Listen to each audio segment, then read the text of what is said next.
This guy do drugs. And it's not a straight no. Yeah. Your first day, let's spar a little bit and starts throwing uppercuts and bruise your wrist. You also need to check, right? Who's your students?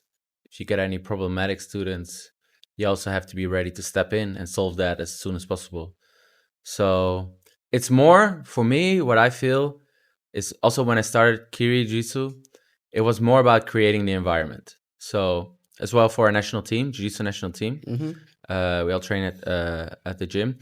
It was more about creating the environment and having a very welcoming environment where everyone wants to learn and it's a positive thing. And then from that environment, people get passionate. So they're training, there's a welcome environment, they start training there for 6 months, maybe just for hobbyists. And then it's like, it's such a community. That's why community is so important, I think. They get so driven from that, from having their friends, community, and then they start to get really passionate about Jiu-Jitsu. And that's when they excel in their skills and show it in the international stage, right? Yes. Have you had any problematic students? Lots. I mean, not lots, but definitely a few. And this is the more difficult aspect of not just running a gym, but I think just, working with other people. More of a stoic approach is that you're always gonna have people that try to make problems, and it could be that they're dealing with something inside themselves at that moment, which the reason they act that way, right? Or something that happened before in the past. So you also don't want to blame that person, like saying, he's an asshole because he did that. No, I mean, maybe he has some reason for that or something happened in his past that he has to do like that. But still, what the most important thing is that you have to protect the overall group and the safety and environment of the group. So if there comes someone in and there kind of be bullying behavior, or they're injuring other people and feel no remorse, or they're not hygienic, stuff like that, you can tell them. And if they not change, it's often better to tell them to leave, because it will otherwise be bad for the community in its whole. So definitely had a few. So we almost opened for 5 years. September will be, I don't know when this will be released, but in September we will be open for 5 years. So definitely had some instances that, some bad stuff. Can I guess? Please. Okay. Please, I'll do. I have 3 guesses in mind. No worries. Yeah. So 1 is, this guy do drugs. Not really. No. Okay. No. Okay. No. So it's not a straight no. And it's not a straight no. Yeah. Kind of drugs. Yes. Okay. Second guess. Yeah. Something bad happens. Okay. So this guy is a really excellent wrestler, and when he throws someone, he injures them. Yes. This happens. Yes. This is one of the things, right? There's multiple things. Yeah. Okay. Multiple things. Maybe a last guess, and then I'll add to that. Okay. Last guess. Yeah. Oh, easy one. So this guy doesn't give you a tapping time, basically. So they just yank something, and he breaks someone's arm. Yes. Yeah. Both last 2 points are true. Some people, they go too hard. They go too hard in sparring. And it's okay to go hard, right? If we're both more experienced, let's say the 2 purple belts, they can go 100% at each other, right? They know each other. They know their limits. They don't try to injure each other, but it's good to go hard, because that's the closest you get to the competition feeling, right? If you go compete, the guy's not going easy, you go hard, right? So you have to do that in training. But let's say if I'm a higher belt and I go with a lower belt who's much smaller than me and I go 100%, this is bullying. This is bullying.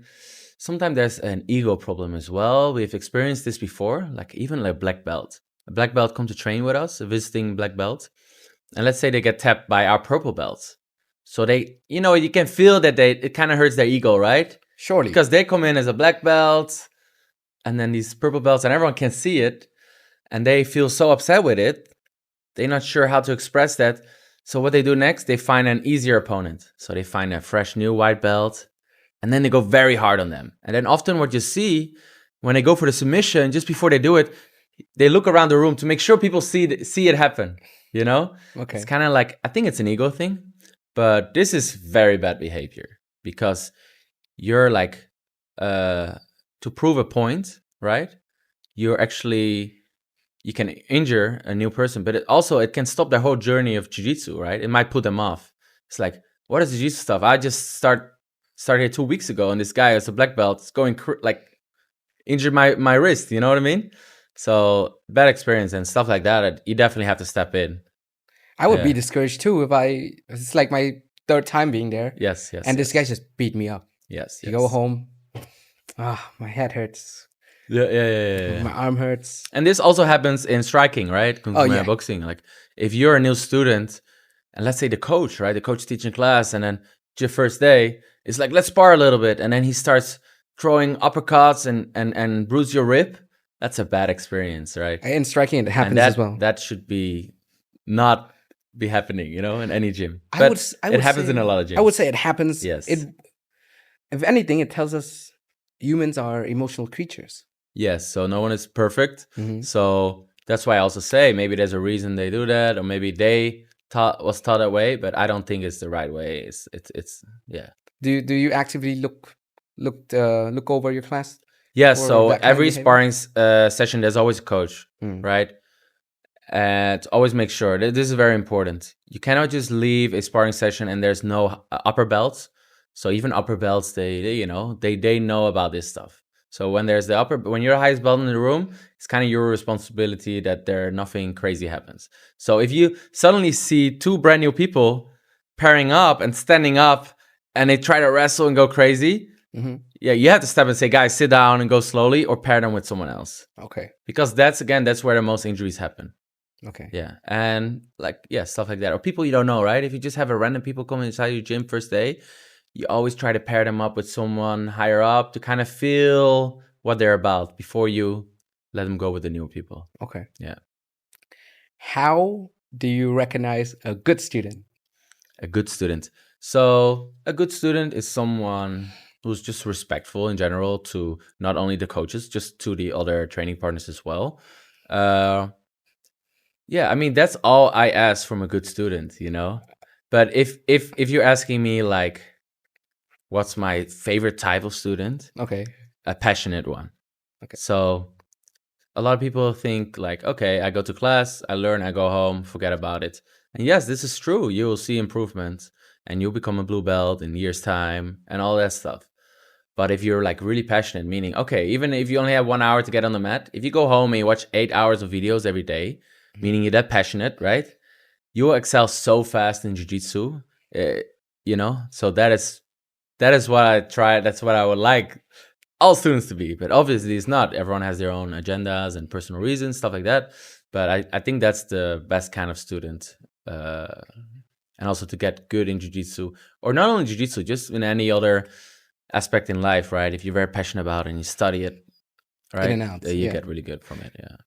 But is there a correlation with good students and success in competition? Yes, definitely. Some people, they have this thing that they kind of half-ass it in the gym, They're often late, they often miss sessions. But then when they step on the mat, they're like a different creature. This also happens, right? So there's a exception to each rule, So you definitely have that. But I think in general, if that person also would be passionate about it and then put in extra time, that person could even be much better than what they show on the mat. Yeah. So you see some of your students, what could be their downfall? What the things that they should avoid? Yes. So also from speaking as a national coach for a national team. Federation. Yes, federation. Relationships.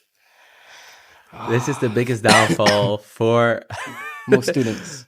For like good athletes, let's say like that. If someone, he's like putting in the time, he's 100% committed, everything is about jiu-jitsu.